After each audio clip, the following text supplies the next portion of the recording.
Hey everybody, this is Amy Darrington, and I wanted to take a minute to make a video. I was talking to a fellow superstar director, and they inquired about people's experiences that have relocated to other locations and took their businesses with them. So I wanted to give my experience and hopefully help somebody else out that might be going through the same thing. I am a superstar director.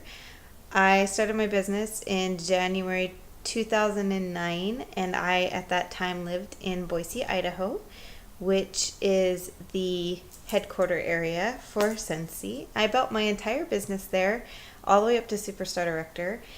Attended boot camp, got to hang out with people that came into town, and I had a really good time, and I loved living there.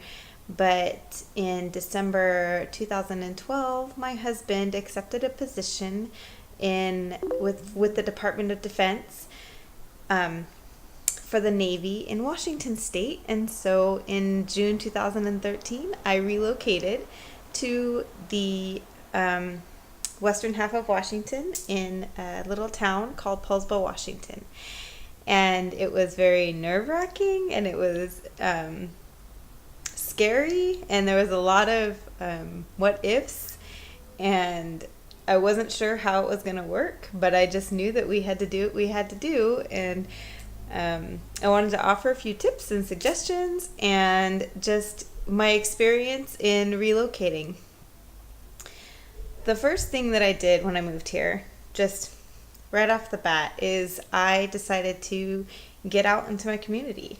I took the kids to the library, I talked to people, I talked to the librarian, I asked them where their favorite place was to eat, where they like to grocery shop, and and things like that. And then I inquired about the Chamber of Commerce and how small businesses were perceived in the area. I made myself familiar with the local coffee shops and introduced myself to owners. I really prefer small owner-based coffee shops as opposed to big chains, so it was nice. I actually had one that was right up the road from me, walking distance from my house, and so that was fantastic. And then I just hit the ground running.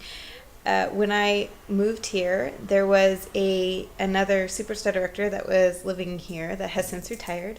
But I reached out to her, and I just said, hey, wanted to let you know that I'm in town, and I'd love to chat with you and say hello and make some friends and see, pick your brain a little bit about the area. And we had lunch, and it was fantastic, and she told me about a lot of the things that she experiences here, some of the pros and cons and things that I can look out for. Then after I utilized my previous contact list as much as I could to get me through the summer months. It was really, really hard because I moved in the beginning of June, which means that I was taking my business to another location in the hardest months of the year. And I was pretty nervous about getting that $500 a month in. And when I moved, I left a couple of basket parties behind for some of my really loyal customers, and I contacted them just like I would regularly, and I was able to keep up through the summer with my sales just by contacting my old customers and keeping that connection established. Some of my customers preferred to stay with a local consultant, and so I handed them over to one of my directors who lived in the area with my blessing. And but for the most part, a lot of my customers have just stayed loyal to me, even though I don't live there anymore. After I'd been here for a few months and have checked out a few things, I joined my local Chamber of Commerce. Any chamber will let you come as a visitor once or even twice before you join, and I highly recommend trying this because it's a really good way to network, get to know people, introduce yourself, as long as you take advantage of the situation and actually do the networking and not just sit at the table and observe. And that's what I did. I was a guest twice, and I met a lot of fantastic people. I aligned myself with people that I thought would be the most like power partner kind of people. I saw, Arbonne people, Mary Kay people, people like that knew my business and knew what I was doing. And I introduced myself to them and said, I'm new to the area.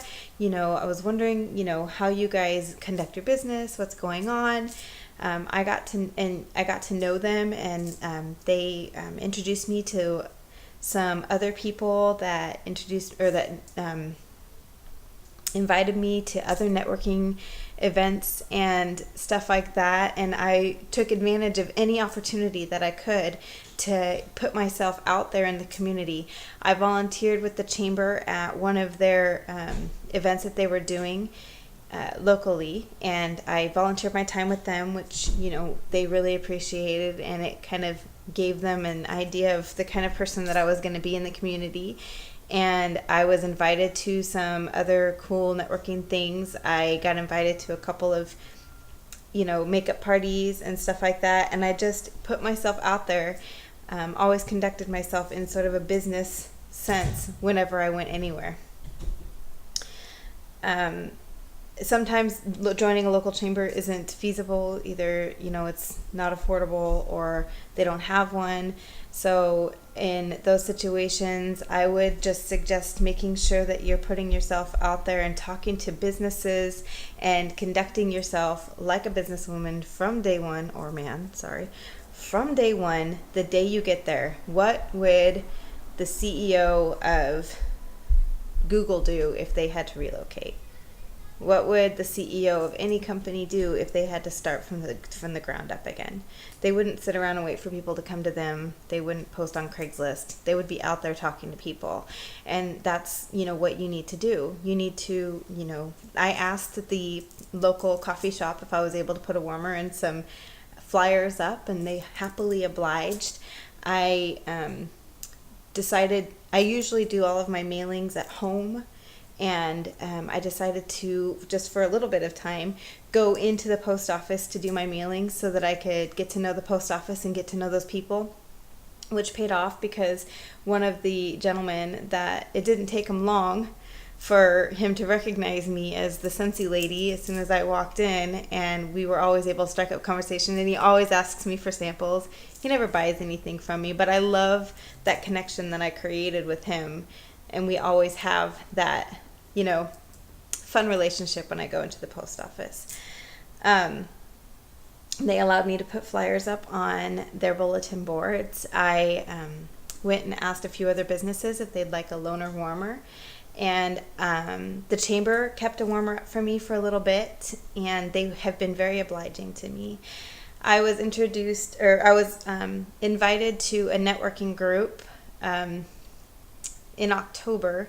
So I had been here 4 months when I was invited to a networking group, and this actually I'd been invited to two, and I visited one and stayed there for about a month and a half or 2 months before I decided it wasn't working out, but I made some great connections there while I was there. It was very inexpensive, and the requirements were not as crazy as some of the other networking groups.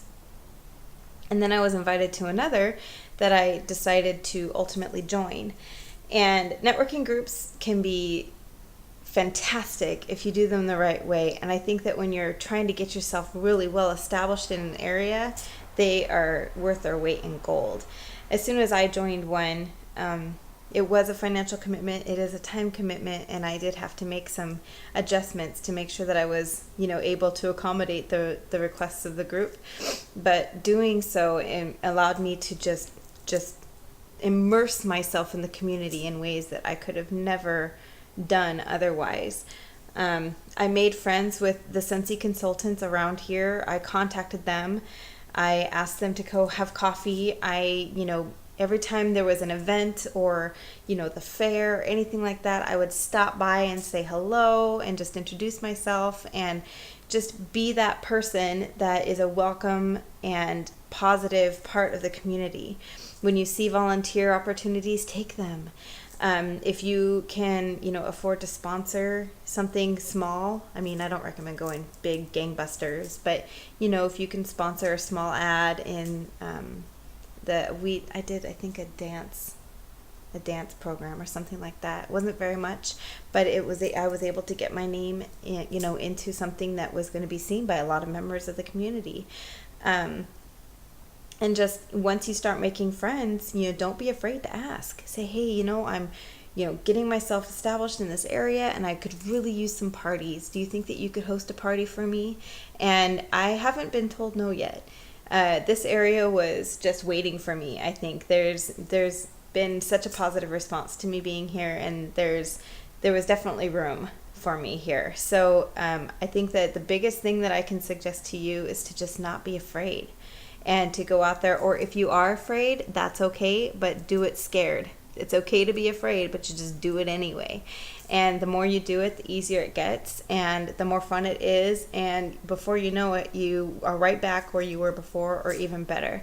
I've been in Washington now for a year, and I have 10 local team members now that I did not have before. And we are having a really good time, and we're growing slowly. And my sales are higher than they've been in a really long time.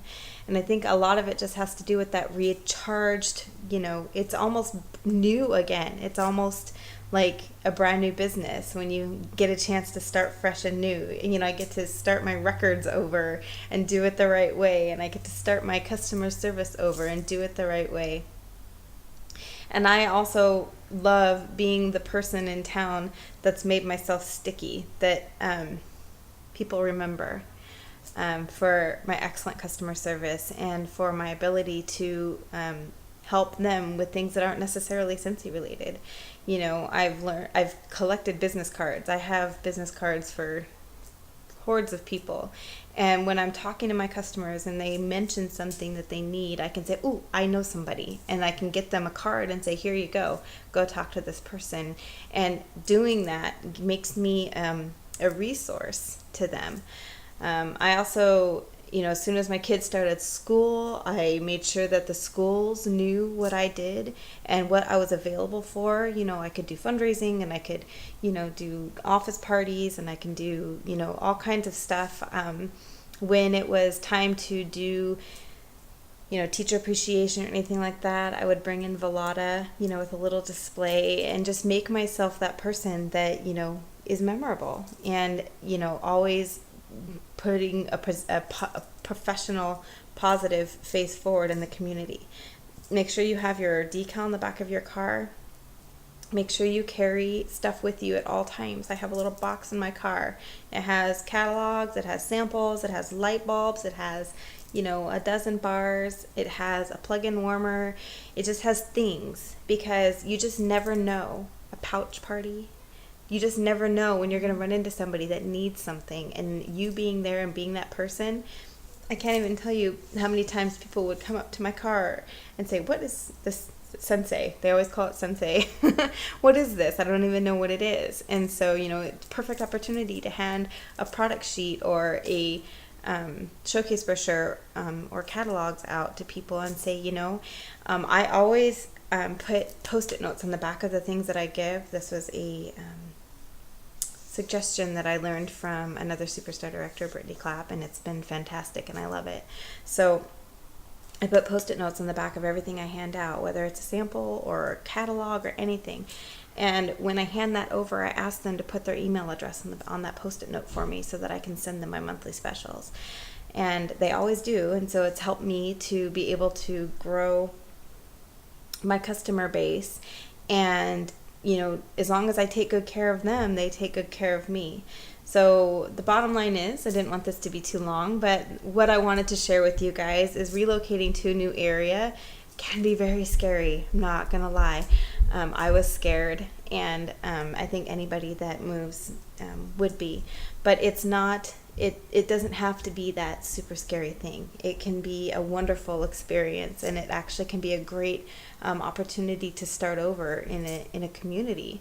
So if you have any questions, feel free to hit me up. I'm happy to help answer those questions, and I hope that this was helpful. Have a great day.